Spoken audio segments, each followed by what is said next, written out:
Traverser ce désert est une étrange expérience. La marche est solitaire, mais on n'est pas seul. Chaque pas est un dialogue. On se surprend à éprouver la nature du sable, la texture des roches. On épouse la courbe de la piste, des oueds, la souplesse des acacias. Le désert est un monde secret qui ne parle qu'à ceux qui le foulent. Le chèche est la seule solution contre la morsure du soleil et du vent de sable. Enrouler ce turban est un art. Sa couleur est un code. Le blanc est signe de respect. De respect pour ceux qui vont vous offrir l'hospitalité.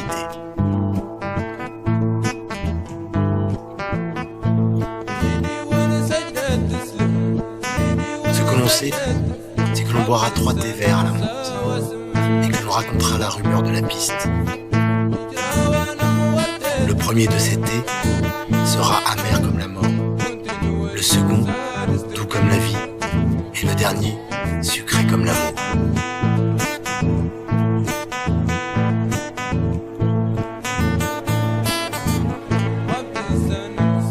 Telle est la certitude des hommes libres qui mettent un pas devant l'autre.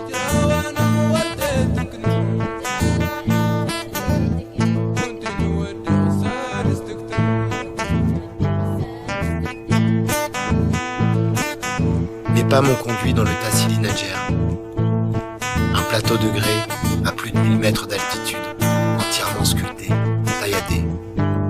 Pendant des millions d'années, son sol a été raviné par les eaux. Puis, avec la sécheresse, ce fut au tour du vent d'user de polir ses roches. Le froid de la nuit et le chaud du jour ont fait éclater ses pierres. Seul, dans cette immensité, j'ai vu la terre se transformer.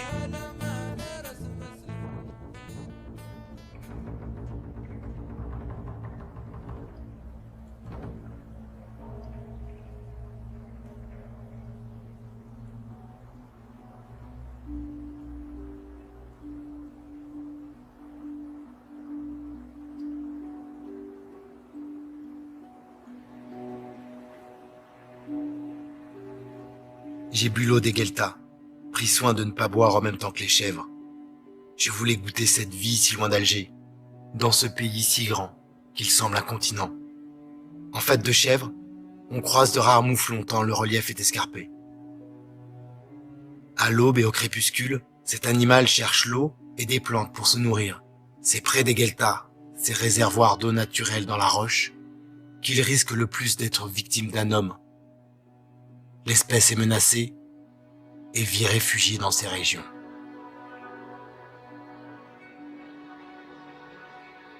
Sur ma route, les seuls humains que je croise sont des morts, des tombeaux qui remontent au néolithique. Les plus anciens datent d'environ 6000 ans. Ce sont de simples enclos. Au centre, un tumulus contient une chambre funéraire. Seuls les hommes y sont enterrés, couchés sur le côté, la tête vers l'Orient.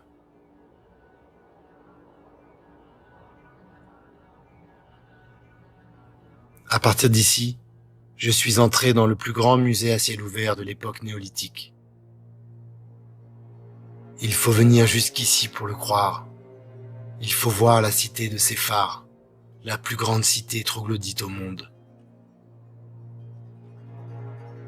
Une ville de pierre, avec ses façades immenses, ses avenues perpendiculaires, ses places, ses rues.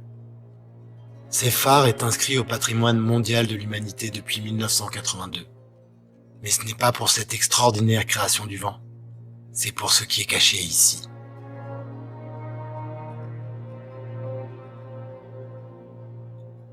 « 15 000 dessins et peintures rupestres ornent les murs de cette monumentale cité naturelle. Séphar du Tassili Nadjer est un des plus vastes ensembles d'art rupestre préhistorique au monde. On y découvre d'immenses récits de guerre, de conquête, de civilisations perdues.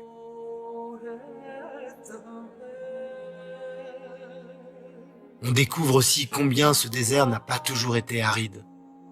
C'était une savane, un monde peuplé de girafes, de buffles ou de rhinocéros. 15 000 œuvres qui racontent 6 000 ans de changement du climat, de migration de la faune et d'évolution de la vie humaine aux confins du Sahara, comme un grand livre du désert.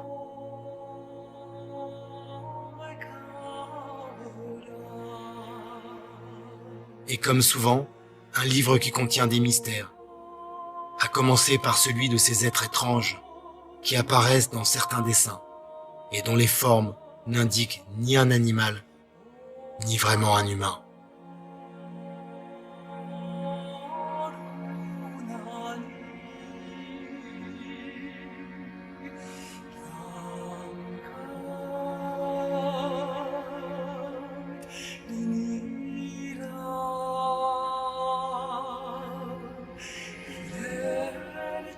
Rares sont les voyageurs qui s'aventurent au-delà de la cité de Séphar. Personne ou presque n'arrive jusqu'ici. Aux confins de l'Algérie, j'ai vu le Tadrart rouge. J'ai contemplé l'infinie beauté du monde, pour m'en souvenir à jamais. Puis je me suis agenouillé et j'ai fermé les yeux.